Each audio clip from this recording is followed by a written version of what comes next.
Yini le kwenza ube nenzondo engaka eyenziwe ubaba eyababuhlungu kuwena neyagcina isisenza usafarisha eyenza ukuthi uyidlulisele kubhuti? Ukuthi uma wasuke wagcindezela waba ne-stress esiningi useze washona. Hawu Ubaba shame. engamshadile. Wayenganinaki ubaba isikhathi esesondele nomama. Hayi nhlobo. Okay, unenhliziyo ebuhlungu ukuthi ubaba wakho azange akunakekele ninoma wakho ngenxa yokuthi useshade uma ubaba mhlawumbe menizama ukukhuluma naye anikaze nimbuze ukuthi baba yini indaba ongasasinaki? Ya bese ngakazi simbuze. Oh, wabona usingcono kubo ubhuti ozobe punching bag ozothwala isono. Wakwenzani yena benoma wakhe? Hayi benoma wakhe akangifuni noma ngiphakela nje hayi nokukhuluma nje uyabo.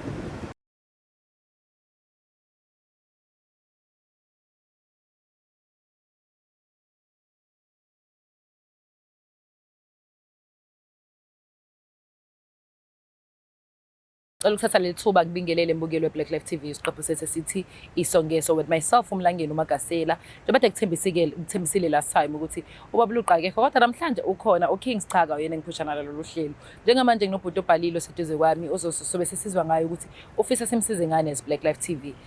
Ngicela ukuthatha leli thuba kubingelele bhuti wami sawubona njani? Oh, sanibona ababukeli beBlack Life TV. Ngibhalele la asiqaleni lawo ngiyakubona uyagijima. Igama lakho ubani wakabani? Igama lami uThobani waMhlongo ngisuka eNanda. Okay Thobani.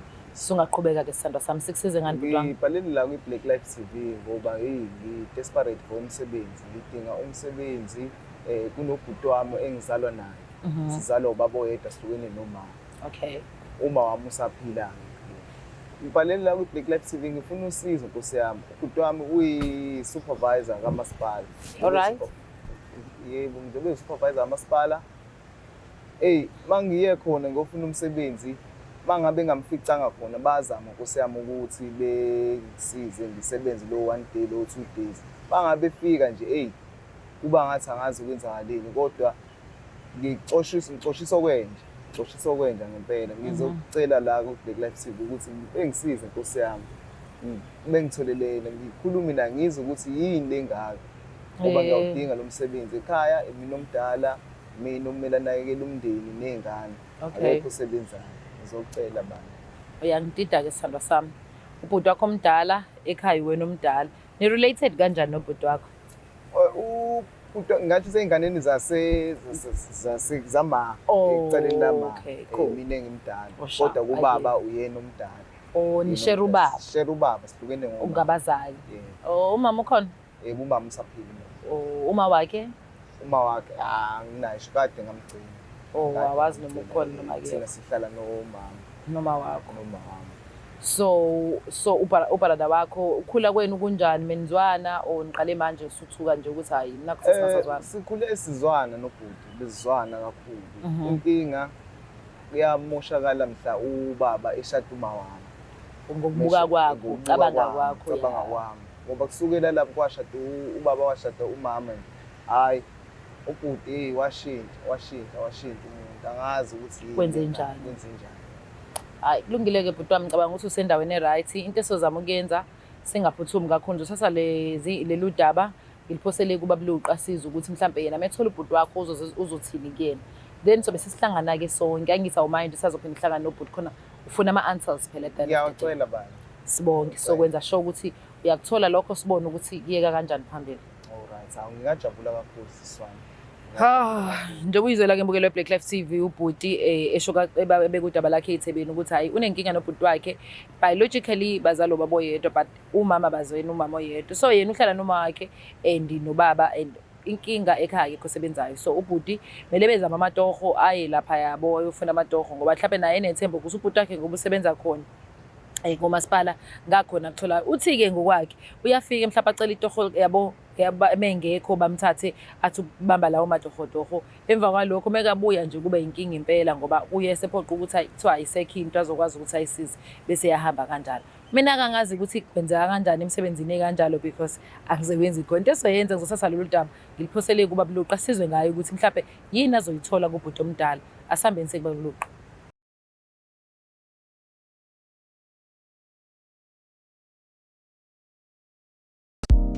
Uzophela amakhaza kulobu ubusika uma nje ungasitholi isibambelelo. Uyambona uyakujolela, uyamsola ukuthi usethola unumber 3. Uyakushaya athi uhamba namagenge, kodwa uyabona nje ukuthi ayikho lento. Lalela, sondela ngizokusiza. Thola isibambelelo kwa Black Life Traditional Pharmacy. Sizokusiza abheke wena wedwa, athande wena wedwa, acabange ngawe wedwa, angamfisi omunye umuntu ukhona wena. Kulula ukusebenzisa futhi siyasebenza. Ukuze usithole, zi-order sakho namhlanje ku 062 219 7748. Sheshisa, ungasebudlule nawe ubusika. Sidiliva magumbamano omhlaba noma ukuphi lapho khona siyakufakela. Black Life Traditional Pharmacy, izimpande zama-Afrika. Phinde sikwamukele sikubingelele bukelo Black Life TV. Isiqopho sesithi isongeso. With myself uMlangeni Magasela, uyazi ngihambi ngedwa, ngihamba with my King Sicaka ngokaluqu Sibongo. Ngibonge ngaza ukuthi uthando support ukuthi njalo nesikhulu isuku nosuku. Ama comments enu enwa-share nathi yasikhulisa kakhulu siyawathanda. 100% Siyawathanda. Sithanda nje kunjalo. Bakani remote lapha ekhaya bangukubuka 25. yebo, please. Right, okay. Asingene sizulu namhlanje ke sithini udabe. Anyways, my brother, kade ngihleli nobhuti lo umhlongo, walibeka udaba lakhe eThebeni, inkinga nazo, kodwa bengifisa ngokwami ukuthi aphinda ashayela ubra wakhe esekhona la. Kodwa yona kahle kahle ubhuti wakhe lo, ubafo wakhe. Bazalo babo yedwa, omama kodwa akubona umama oyedwa again, umama oyedwa rather. So, Jobani, awuchazela ubafo wakho ukuthi indaba ubhalile la Black Life TV size sibilize ezila. Bafo, ngibhalele la kwi-Black Life TV bafo, ngizoxolisa mangabe mhlambe ngona noma mhlambe ngakwenzani, kodwa nje ngibhalele la ekhaya ngizoxolisa bafo ngendaba yomsebenzi bafo. Uyazi bafo umsebenzi ukuthi ngokudinga kanjani, wena owaziyo bafo futhi ekhaya okuba kumele ngibonde ekhaya, uyazi bafo. Manje ngizofuna ukwazi ukuthi yini le engaka, ngoba mangifika lapha emsebenzini wakho, mangifika ngiyasebenza mungekho, bayasho ukuthi angimele ngibone wena. Yabo, bayasho ukuthi angimele ngibone wena. Uqhamuka wakhe nje ubafo, ngixoshisa okwenje emsebenzini, ngixoshisa okwenje. Manje angazi ukuthi yini le engaka engayona kubhuti wami ezizalwa naye igazi elilodwa. Ngifisa ukwazi ngempela bafo, yiyo lento engilithela ekhaya. Sure. Bafo. Hamba kahle. Please. Hamba kahle. Ngoba nje ngingakufuni kangaka. Awumfuni vele? Hayi. Ubhuti wakho nje usho njalo, nzalo babo yedwa. Sizalo babo yedwa. Kodwa futhi awumfuni. Yeah. Okay, salo sisitshela izathu. Into edala lokho ukuthi ngoba ubaba washada uma wami. Kwangamshado wami umama. Kuhlangana phone. Kuyahlangana. Kephi kanjani? Ngoba i-choice kababa wakhe phela. Kufanele ubaba amenze umuntu naye. I-choice kababa kodwa. Kumele akwazi. Oh, ngenzeni ngi-understand. Ubhuti usala omunye umama, uzalwa omunye umama hlanu sehoba. 100. Uthi wena bhuti into eyenza ukuthi akunyanyise acike cici ile ukuthi ubaba wakho washada uma wakhe washo uma wakhe. Yeah. I-choice kababa ukushada umuntu. Cha. I-choice yalo thatha omunye la kuba. So, yini ngempela bhuti le eyenza ukuthi ube nenzondo ngoba kubona nje ukhuluma nje. Ukuthi unasho lento eyisho. Yini le kwenza ube nenzondo engaka eyenza obaba eyababuhlungu kuwena neyagcina sisenza usafarisha eyenza ukuthi uyidlulisele kubhuti. Uthi uma wasuke wacindezela waba nestress esiningi useze washona. Hawu shame. Wayengakunaka ubaba esikhathi sesondele noma Hayi, so Okay, unenhliziyo ebuhlungu ukuthi ubaba wakho azange akunakekele ninoma wakho ngenxa yokuthi useshade uma ka. Ubaba mhlawumbe menizama ukukhuluma naye anikazi nimbuza ukuthi baba indaba ongasasinaki. ya bese ngakazi simbuzi. Wabona usingcono kubo ubhuti ozobe punching bag. Ozothwala isono. Wakwenzani yena? Benoma wakhe.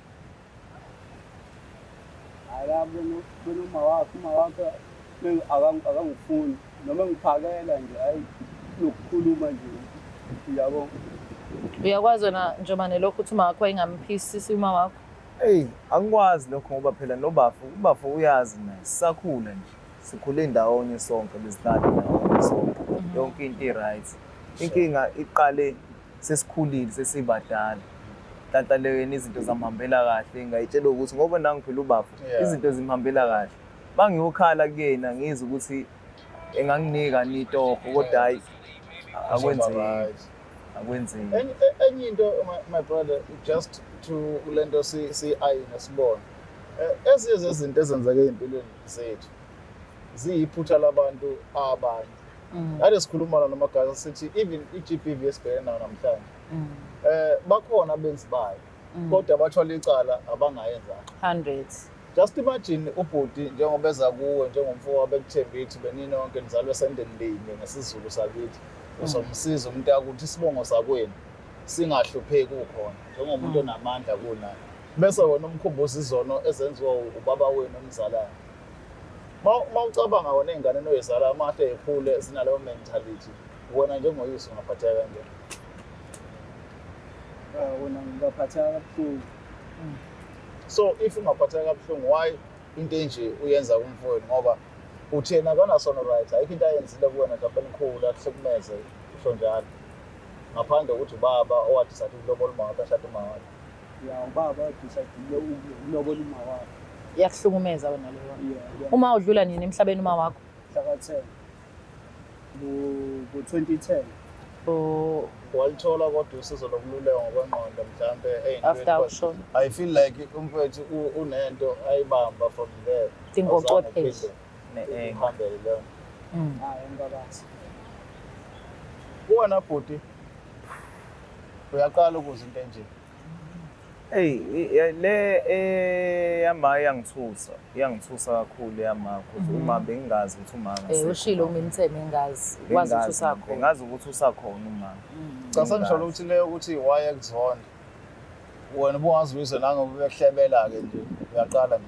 Ayi ngoba inhliziyo yomuntu angeke uyazi kodwa nje masisakhula bekumnandi sonke ubengakazi akuveze lo. Sona sizalelo senizobuyela phindelela kuyena ngithi phela nanga ubaba. Usengikwazile ukuthola umsebenzi and la sebenza khona usupervisor maningi ama chances ukuthi mina ngizamela kodwa yena ongcindezela ukhipha kodwa siyacela mfowethu noma ngabe kuthiwa yini ke le oyizwayo esenhlizweni yakhe kulimaza eyakulimaza enzo baba wenu but umfowethu igazi lakweni le uyena umuntu mhlawumbe oyothi uma uphelelwa amandla akusupport akuseke nezingane zakho zithi baba kuyena.